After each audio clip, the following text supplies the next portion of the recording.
예, 안녕하십니까. 매주 토요일 여러분들을 찾아뵙는 서종욱의 법대로 11월 29일 순서 시작합니다. 어서 오십시오. 예, 안녕하세요. 네.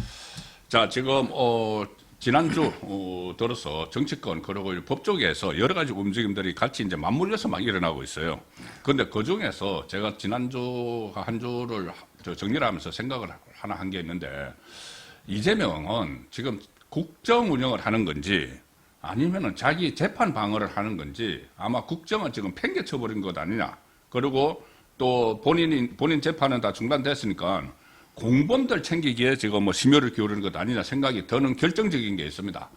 7박 10일 동안, 그러니까 열흘 동안 그 국내를 비우고 외국 갔다 왔잖아요. 예. 갔다 왔는데 도착해서 얼마나 그 할 일이 많습니까? 그때 이 강유정 용산 대변인이 그 도착한 그날 오후에 뭔가 발표를 한다고 하니까, 지시사항을 발표를 한다니까 아마 기자들이, 저도 청와대 출입을 오래 해봤잖아요. 기자들이 이제 그 정도 되면 한 열흘 갔다 왔으면은 무슨 갔다 온 성과 관련해서 무슨 후속 조치를 이야기를 한다거나, 아니면은 본인이 국내에 없을 때 일어난 상황이 있잖아요. 본인이 이재명 국내에 없을 때 코스피가 완전히 널뛰기를 하고 환율이 막 급등을 했잖아요. 거기에 대한 지시가 있을 거라는 예상들을 기자들이 다 했을 거예요. 그런데 갑자기 지시하는 게 그 이화영 재판에서 법관 기피 신청을 하고 퇴정을 한 검사들 감찰을 하라. 또 수사를 하라. 그리고 또 김용현 그 변호사들을 비난을 하는 그런 그 지시를 1호 지시를 냈어요. 귀국하고 나서. 그 상황을 어떻게 보셨어요? 이거 왜 이렇게 급하게 이거를 이렇게 지시까지 열흘 동안 국내를 비우고 와서 첫 지시가 그거였다고 보십니까? 지금 이제 일단 이 문제는 형식적으로인데 그 권한이 있느냐? 아, 그렇죠. 이 문제하고요. 대통령이라고 해서 법적에서 일어난 일에 대해서 네. 수사하라, 감찰하라, 권한이 있느냐? 지시거장. 만약에 지시 권한 없으면은 직권 남용이죠. 권한이 없으니까 남용할 권한도 없고, 그렇지, 이거는 게 강요죄입니다. 강요죄. 의무 없는 일을 시키는 거예요. 예, 강요죄. 그런데 권리 행사를 방해하거나 의무 없는 일을 시키는 권한이 있으면 이게 남용죄가 직권 남용이고, 권한이 없죠. 권한을 과대하게 사용하면은 남용인데, 예. 권한이 없으니까는 아예 없어요. 그러니까 강요를 한 거네. 그렇죠. 아무 의무도 없는 걸 예. 총장한테 압력을 행사한 거죠. 이런 걸 이게 강요죄라고요. 원래 똑같은 죄인데 본질은. 예. 그런데 문제는 법무부 장관만 구체적 사건에서는 이제 총장을 통해서 지휘하잖아요. 예. 그런데 대통령은 아무런 이게 구체적 사건에 권한이 없다. 그렇죠. 이걸 첫째 밝히고요. 예. 그다음에 두 번째 내용도요. 아주 이게 그 불법입니다.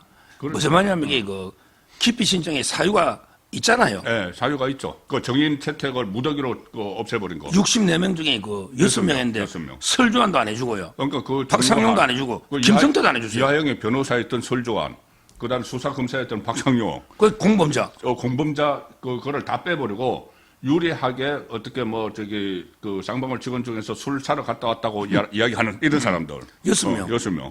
그러니까 이제 그 사유가 있을 때는요. 법에 어떻게 됐냐면 기피 신청이 아주 이유가 없다. 예. 재판을 지연하는 게 명백할 때는 그냥 그 판사가 송병훈 판사가 그 자리에서 기각할 수가 있어요. 그런데 그게 아니면 원래 옆에 재판부에서 판단하거든요. 어느 정도 사유가 있냐 없냐. 옛날 신주리 때도 그랬잖아요. 이재명이 됐잖아, 기피 신청. 그러니까 그때도 저희들이 이야기 나왔잖아요. 이재명이 막 기피 신청을 했을 때. 네. 그러니까 이게 재판 지연의 목적이 분명하다고 하면은 그 재판부가 바로 그 기각을 해버리잖아요. 그게 아니면 이게 그 옆에 재판부가 하잖아요. 그때도 그랬잖아요. 그렇죠. 자, 그러면 이게 그 법에 보면 기피 신청이 있을 때는 절차가 정지된다고 되어 있습니다. 일단 정지가 된다. 일단 재판이 중단되죠. 판단해야 되니까. 신청 자체로 정지된다. 공판 절차가 정지된다고 되어 있습니다. 그러면 그 안에 있던 사람들 나와야죠. 안 나가면 또 태그 불응죄야. 왜 안 나가느냐고. 공판 정지됐으니까. 그럼 그 김용현 변호사 그때 그 이진관 판사가 방청석에서 안 나간다고 감찰했잖아요. 그러니까 안 나가면 이게 불법이야. 끝났는데. 근데 집단 퇴장했다는 거야. 그러면 이게 공판 검사가 4명이면 그러면 뭐 1시간마다 하나씩 나갑니까? 한꺼번에 4명 나가잖아. 아니 공판 검사가 여러 명이면 당연히 집단으로 나가지. 기피 신청 하는 걸로서 공판 절차가 정지가 돼서 공판 검사가 여러 명이면 그건 나가는 거예요. 그렇죠. 이런 게 어떤데 박형철 옛날에 있잖아요. 예, 예. 박형철 반부패 비서관. 예, 예. 그때도 그게 있었고요. 조국 사건 때도 있었고. 문재인 때 반부패 비서관. 예. 론스타에도 이런 일이 있었어요. 론스타 사건 때도 있었고. 흔합니다. 예, 예. 흔합니다. 법관 기피 신청하고 나가는 거죠. 나가는 거. 그건 나가죠. 그럼 어떻게? 기피 신청하면 그게 결론이 재판이 내릴 때까지 정지되니까. 그렇죠. 예. 결론은 이제 판사가 고민할 거 아니야. 예. 사유가 없냐, 예. 붙이느냐. 예. 일단 나가야지. 그렇지. 재판 진행이 안 되는데 예. 이걸 가지고 이게 저는 감찰 징계한 거 예. 내용적으로도 이게 아주 부당하다. 예. 아까 권한도 없고, 예, 예. 그다음에 내용도 말이 안 되고. 예. 자 마지막으로 하나 더. 그러면 의도는 뭐냐? 예. 의도. 의도는 이게 전 두 가지로 봐요. 예. 바로 이게 이화영의 입막음. 이하영 입막음이죠. 예. 예, 이화영이가 또 이게 김만배 입막음처럼 예. 내가 니를 이렇게 챙겨주지 않냐. 그러니까 공범 챙기기에 열중한다니까. 그러니까 이화영을 해유, 아. 입막음하는 게 있고 또 이게 무죄가 될 수가 있잖아. 입증이 안 되면. 예. 그러면 이게 연어의 회유 이런 게요. 예. 만약에 뭐 위정으로 지금 기소돼 있잖아. 예. 이게 만약 이화영이가 무죄 받으면 예. 그러면 이게 검사가 해유한 게 진짜가 되잖아. 음. 그럼 어떻게 돼요? 이재명이가 사는 거예요. 그렇지. 그저 해유회가 이재명한테 보고했다고 예, 예. 자백한 거잖아. 그러니까 나는 보고 안 받았어 이렇게 되는 거지. 그렇죠. 예. 그건 이게 해유해서 그런 거야. 예. 그러니까 결국에 이재명 지 구하고 그다음에 이화영이도 입막음하면서 예, 예. 구해주고 무죄 나오면 그래서 이게 저는 직접 나섰다. 어. 이 의도는 그렇게 보는 거예요. 그러니까 이런 거네. 일단 이제 그 여기에 계속 이제 저 외국 가 있으면서도 집중을 했어. 뭐 G20 막 회의 가가지고도 뭐 그거는 대충 하고 이거는 여기 막 집중을 한 거야. 이하영 저 재판 저거 잘못되면은 그 나한테 다시 불똥이 튀는데 막 그 걱정을 하고 그 다음에 이하영한테 또 그런 메시지도 보내는 거야. 야, 나 외국에 10일 가 있었는데 너 걱정만 했어. 당신 걱정만 했어. 그거 좀 알아서. 이런 거 아니에요? 지금 신나가지고 이화영의 변호사 있죠. 예. 거기에 김현철하고 뭐 우리 경기도연도 김광민, 있잖아요. 경기도연도. 김광민 예. 둘이가요. 검사를 고소했다니까. 그러니까. 예. 와 지금 이렇게 기가 살아가지고 야, 이화영이 큰 소리 치면서 예. 이런 짓을 하고 있는데 근데 이거 진짜 판사를 못 오고 한 거는요. 예. 이재명이가 대법원에서 10대로 파기환송됐잖아. 그렇죠. 그때 대법관들 기록을 봤냐 안 봤냐 로그인까지 감사하겠다고 했잖아요. 네, 네. 그러면서 이게 청문회 다 불렀잖아. 이게 판사 존중하는 태도입니까? 그러니까. 자기들은 이게 판사 대법원 판사들 있잖아. 네. 그런 식으로 이게 탄압하고 네. 뭐 기록을 봤냐 안 봤냐 하는데 근데 이번에 갑자기 뭐 김용현 변호인하고 네. 이화영 네. 사건에서만 계속 이 판사를 존중해야 된다. 존중해야 된다. 아니 이재명이 그렇게 지시했다잖아요. 상권 분립을 그거 존중해야 된다. 아니 대법관들을 존중했느냐고 그러니까 대법관. 뭐 사법부 독립을 존중해야 된다. 그, 전부 다 그거 해치고 있으면서. 근데 그 두 명이 다 이재명 재판장 중단한 사람이잖아. 예, 그렇죠. 이재명 재판을 다 대장동, 예, 대장동. 그다음에 대무소 다 중단시킨. 예. 그러니까 이제 저는 이재명이가 판사 자기 재판을 맡고 있는 판사니까 예. 또 이게 그 판사를 보고 존중해야 된다. 예. 이런 데 의도도 있는 거죠. 그런데 그 수원지법이잖아요. 예. 그전에 신진호 부장판사가 그때 대장동 뭐 이렇게 완전히 그 대장동에 대해서 엄중한 판단을 내리고 판결을 내리고 해서 상당히 신뢰를 받았는데 신진호 부장판사가 나가고 그 자리가 이제 송병훈 예. 판사가 온 거죠. 그렇습니다. 송병훈 판사가 와서 이재명에 대한 재판도 다 중단시키고 예. 이것을 좀 편파적으로 지금 아주 노골적으로 편파적으로 운영을 하는 자 이런 상황에서 이게 벌어진 겁니다. 그래서 이 자기 공범을 챙기는데 열중을 하는데 또 하나 최근에 제가 참 재밌는 걸 발견했어요. 제가 이 김만배를 살리느라고 이재명이 나경원 죽이기를 실패를 해버렸다. 왜 그러냐면은 김만배 그 항소 포기를 시켰잖아요. 예, 항소 저지한 거지. 검찰이 항소하는 걸 저지를 해서 김만배가 완전히 돈방석에 앉게 만들고 자기에 대해서 폭로를 못하게 딱 해놨는데 그런데 나경원은 죽여야 됐었거든요. 왜냐하면 나경원이 지금 여전사 진짜 활동 많이 하잖아요. 그렇지. 그러니까 나경원을 이번에 그 패스트 트랙 관련해서 이 위헌적 박탈형이 나오게 해야 되는데 1심에서 박탈형이 안 나왔어요. 그러면은 검찰이 항소를 해서 2심에서 박탈형이 나오도록 해야 되는데 검찰에 아니 그러니까는 검찰에서 유죄라고 한 게 무죄가 2개 나온 사건이 있잖아요. 그 대장동은 그 이해충돌방지법하고 특경법상 예. 매임죄. 그것도 항소를 못하게 했는데 다 유죄를 인정을 한 여기는 항소를 하게 할 수가 없잖아요. 그럼요. 그 이런 결과가 나왔는데 이것도 지금 참 아이러니한 거죠. 그렇죠. 이게 법리적으로 보면 둘 다 항소하는 게 맞아요. 그렇죠. 법리적으로 보면 둘 다 항소하는 게 맞아요. 예, 뭐 어떤 기준이 준칙이 있다면서요. 예. 근데 이제 김만배를 무리하게 항소 안 해놨는데 근데 국민의힘 의원들만 항소하면 그러면 이게 뭐 형평성에서 난리 날 거 아닙니까? 그렇죠. 국민의힘이 강력하게 저항하겠지. 그렇죠. 왜 대장동은 안 하고 우리는 하느냐? 그건 이제 그 기계적인 형평. 말이 안 되죠. 예. 아마 이제 그 부담 때문에 항소를 안 했는데, 근데 막 지금 경향신문이나 한겨레 신문 보면 왜 항소 안 했느냐 국민의 패스트트랙 그러니까 난리잖아요. 근데 대장동은 더 심하죠. 더 심하죠. 그러니까 무죄가 몇 개 나왔는데 대부분 무죄 나온 거예요. 그렇죠. 중요한 거는. 예, 예. 그래서 진짜 중요한 거는 무죄 나왔잖아요. 예, 예. 근데 이건 유죄는 나왔잖아요. 따라서 그냥 형량만 그 벌금형으로 낮춰준 것뿐이죠. 예, 그래서 지금 제가 보기엔 뭐 검찰이 완전히 무너진 것 같아요. 앞에 걸 잘못해가 부당하게 따르니까 뒤에도 이게 못하고 검찰권이 완전 와해된 게 아닌가 저는 이래 봅니다. 그러니까 앞에 그러니까는 그 대장동 민간업자 항소 포기한 거는 뭐 뻔하죠. 정성호하고 그 위에 이제 이재명까지 그 용산까지 다 같이 결정을 한 거고 이것도 패스트 트랙도 이게 검찰만이 결정을 했겠어요. 아이, 다 연결돼 있는 거고 나경원 걸려 있고 송원석 걸려 있고 한교안 걸려 있고 이런 건데 검찰만이 한 게 아니고 이것도 그 위에서 용산에서 해가지고 이거 우리 이재명이 다 걸려 있는 공범이로 걸려 있는 이거를 항소를 안 했는데.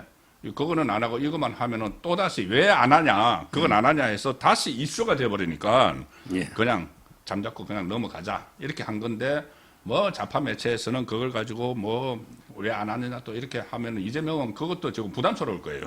그러니까. 민주당에서 막 이렇게 막 비난을 하고 이 검사들을 막 비난을 하는 것도 이거 자꾸 이야기하면은 이거는 결국 나한테 도움이 안 되는데 이런 생각을 할 것 같아요. 좌파가 제일 저는 게 황당한 게 대장동이 구형보다 2명이 많이 높다고 하잖아요. 그게 유동규 씨하고 정민용 변호사거든요. 도시개발공사 사람들이잖아요. 그런데 유동규를 이재명 측이 제일 미워하잖아. 그렇죠. 그런데 유동규를 위해서 항소를 포기했다는 게 말이 됩니까? 그렇지. 그 말이 안 되잖아요. 말이 안 되는 이야기가 자기들이 나왔어요. 구형보다 많이 놓은 게 유동규 씨예요. 그런데 유동규가 이재명의 저격수잖아. 그럼 유동규 봐주려고 항소 안 했냐고. 말도 안 되는 이야기를 지금 하고 있는 겁니다. 그러니까 이제 공범 살리기인데 이게 이렇게 자꾸 한 게 결국은 이재명이 이 대장동 그리고 대북 선거의 공범이라는 걸 자백을 하는 상황 같아요. 그렇죠. 왜 그러냐면은 전에도 한번 그런 이야기가 나왔지만은 이화영이 만약에 공범이 아니고 지금 이화영이 진술을 했다가 번복을 한 게 이게 공범관계가 아니면은 이재명이 이화영을 손절을 해야 돼요. 그럼 민주당 의원들이 이화영을 벌떼같이 공격을 해야 돼요.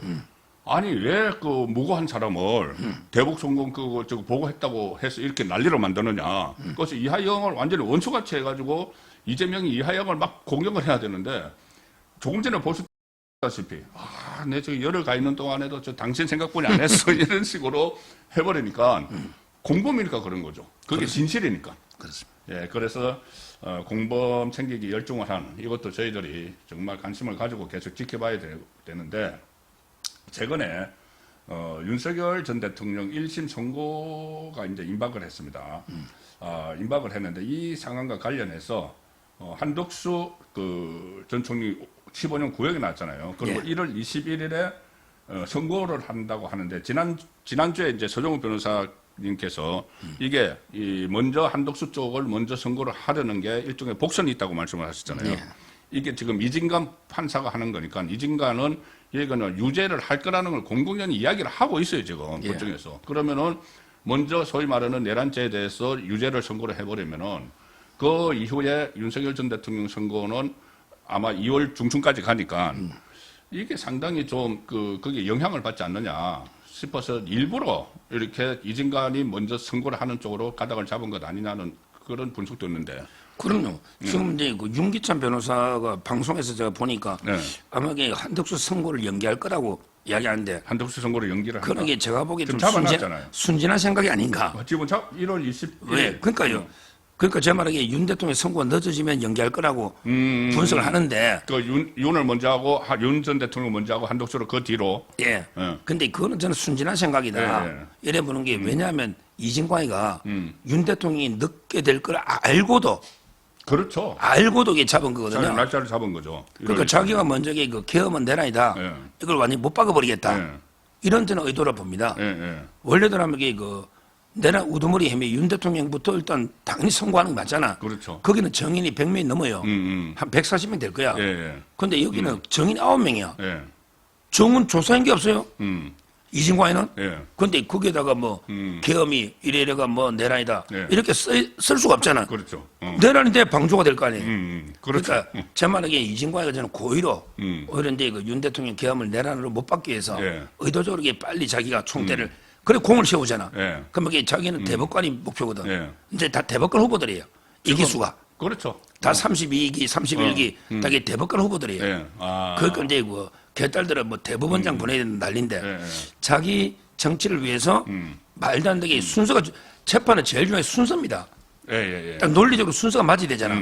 그런데 이 순서가 완전히 거꾸로 됐잖아요. 그렇죠. 주범격인 그러니까 이 자기들 주장에 의하면 예. 그 특검의 주장에 의하면은 주범격인 윤석열 전 대통령의 먼저 하고 나서 선거를 하고 나서 그 다음에 동조했다는 사람들이 어떤 역할을 했는지 만약에 유죄라면은 예. 그렇게 해야 되는데 그 동조를 했다는 사람을 먼저 하고 그 다음에 여기 결정을 하겠다고 하니까는 뭔가 그리고 이 판사 성향이 지금 다 거의 다 확인이 됐잖아요. 예. 지금 판사는 정말 이제 법대로 원칙대로 해가지고 그때 구속 취소도 하고 한 판사가 윤석열 전 대통령을 하는 것이고 이진관 판사는 지금 여러 가지 논란을 막 벌이고 있지 않습니까? 뭐 윤석열 전 대통령 출석 안 한다고 바로바로 가태료 때리고 변호사들 감치하고 또 뭐 그 이상민 전 장관한테 당신 지금 받고 있는 제목이 최고가 사형이야 이렇게 위협을 하는 그러니까는 이 판사 성향을 딱 봐가지고 이쪽을 먼저 올리는 것 아니냐 그런 생각이 드는 거죠.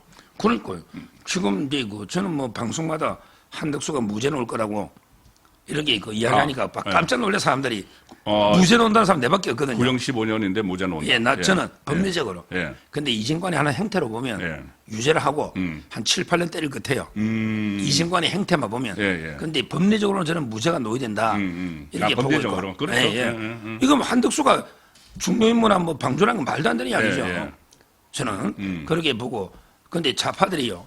황당한 음모론을 내세우는 게 구역이 너무 작다. 뭐 그 이야기들을 하더라고요. 그러면서 이게 그 한덕수가 플리바게닝을 했다. 뭐냐면 이 추경호하고 통화를 했잖아요. 원내대표하고 예, 예, 예. 한 7분 가까이 했을 거예요. 예.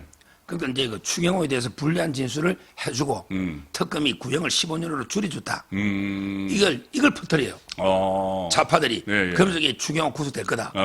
이게 파다합니다. 그러니까 저는 황당한 게 구형 15년이 말도 안 되는 구형인데 좌파들은 이게 적다고 보는 거야. 최하 20년 이상 구형돼야 된다 보는 거야. 그러면서 이게 그 한덕수가 굴복해가지고 플리방해냈다. 예, 예. 추경호한테 불리한 진술하고 예, 예. 이런 식으로 이게 교묘하게 조작질을 하고 있는데 저는 뭐 이 구형이 말도 안 되게 터무니없이 많다고 보고요. 일단 이게 그 법리적으로 당연히 무죄가 놓여야 된다. 예. 이렇게 봅니다. 예. 어쨌든 그러면 이제 지금은 우리 그 서 변호사께서 보실 때는 이 한덕수, 윤석열 전 대통령 이 순으로 이제 그 선거가 될 거는 어쩔 수 없는 거네요. 지금 상황으로 보면은. 근데 이제 뭐 변수는 있는 게 예. 이런 이야기에서요. 뭐 부장들끼리 상의를 해야 된다. 서로 이게 부장들이 몇 명 있잖아요. 어차피 관례사건. 서울중앙지법에 들어가 있으니까. 네. 그럼 이거 부장들끼리 회의하다가 예, 예. 직위원 부장이 뭐 그냥 내가 유죄 때릴 거라고 말해주면 그냥 이렇게 때릴 수 있는데 예. 직위원 부장이 뭐 나는 윤석열 무죄라고 생각하면 우기면요. 예. 그럼 이게 그 모순돼 버리잖아. 예. 그럼 이게 선거가 연기될 수도 있는 거예요. 따라서 이게 마지막 변수는 이제 그 부장들끼리 합의해서 한다는 말이 있기 때문에 그때서 이제 그 직위원 부장이 또 어떤 입장이 나오느냐. 네. 그러면 이게 이진관이도 곤란할 수가 있거든요.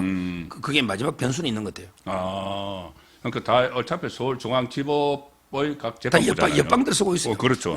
그러면은 서울중앙지법원장이 모아가지고 할 수도 있겠네.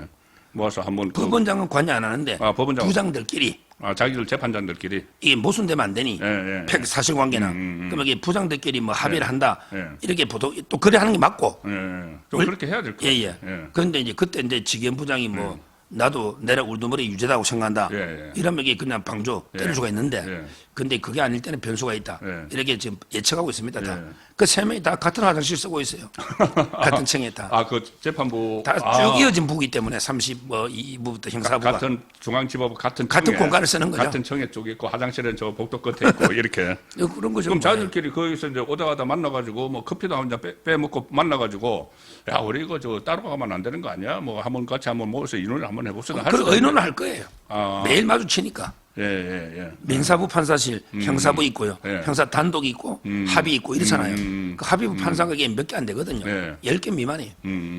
어쨌든 지금 그러니까 막판에 어떤 변수가 돌출을 할 수도 있네요. 윤석열 전 대통령 선거 합의 과정에. 합의 과정에 그러니까 날짜 선거 날짜 그리고 이게 1월 21일 이것도 완전히 이제 한독수 일단 그날 한다고 했지만 이때 또 협의하기에 따라서는 약간 변수는 있기는 있습니다. 있네. 처음에는 이제 지기현이가 빨리 할 줄 알고 뭐 그렇게 잡아도 또 이게 거의 늦어지면 판결문이 모순되면 안 되니까. 그럼 사법 신뢰가 많이 떨어질 거 아니에요. 그렇죠. 더군다나 이게 이진관 입장에서는 신문 안 했잖아. 다 그러니까 이게 그걸 안 했지. 정인신문 한 게 없어요. 예. 그건 이제 지기현 걸 참고 안 할 수 없잖아. 그러니까 저는 변경 가능성도 뭐 없는 건 아니라 봅니다. 지기현 거 참고하려면 지기현이 먼저 결정을 해야죠. 그러니까요.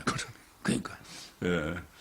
근데 좀 제 주변의 분들이 많이 궁금해 하시더라고요. 그 한독수가 한독수 전 총리 구형 15년 했잖아요. 예.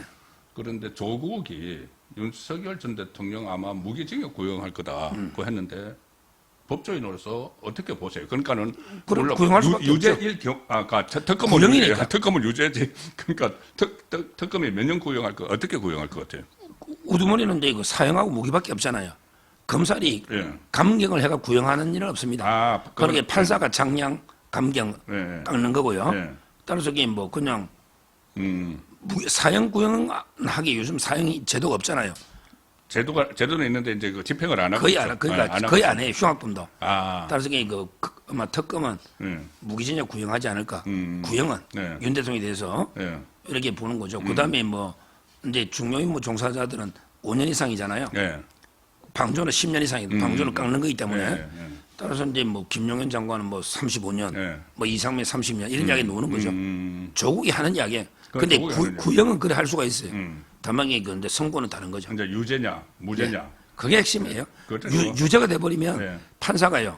무조건 이게 15년 이상 안 때릴 수가 없어요. 그러니까는 이 깎아도 법정형이 사형 무기밖에 없잖아요. 사형 무기인데 무기를 기준으로 해서 그러니까 작량이라고 할 수 있어요. 장량, 감경은 절반 정도. 절반을 깎는데 10년 이상이면 5년 이상이 되잖아요. 그다음에 사형은요. 강경하면 무기징역이 돼요. 무기징역이 되는데. 그다음에 그 무기는 강경하면 10년 이상이 징역이 돼요. 그러니까 이제 한덕수가 내란 우두머리 방조라잖아요. 방조라는 거는 이제 2분의 1까지 깎을 수 있거든요. 방조는. 그러니까 이제 한덕수 형량이 방조가 되면 우두머리 방조가 되면 우두머리가 사형 무기잖아. 그럼 이게 사형을 강경하니까 무기가 되고 그다음에 무기를 강경하니까 10년 이상이 돼요. 한덕수는 10년 이상 무기징역까지 되는 거예요. 장량 강경했을 때. 고창 방조가 됐을 때. 거기에 또 장량 강경 할 수 있잖아요. 한덕수는 한 번 더 2분을 깎을 수 있어요. 그러면 이게 한덕수는 5년 이상 어떻게 보면 무기를 강경하게 5년 이상 10년까지도 할 수 있다. 2번 강경하면. 2번. 장량 강경하고 방조 강경하고. 이렇게 되는 거예요. 법적으로. 판사가 지 맘대로 하는 게 아니고 강경이 방법이 있는 거예요. 그렇겠네. 거기 그 판사. 거기다가 피고인이 심신미약자다. 그러면 이게 또 2분을 강경. 또 강경. 하사기 강경은 절반. 절반이구나. 3번, 4번까지 강경할 수 있어요. 자수하면 또 강경. 이런 식으로.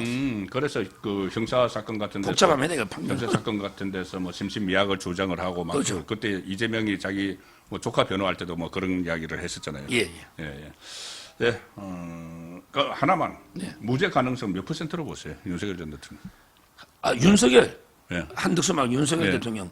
저는 윤 대통령은 이제 지기현 판사는요 나름대로 공정하게 진행하고 있는 것 같아요. 이진관에 비해서.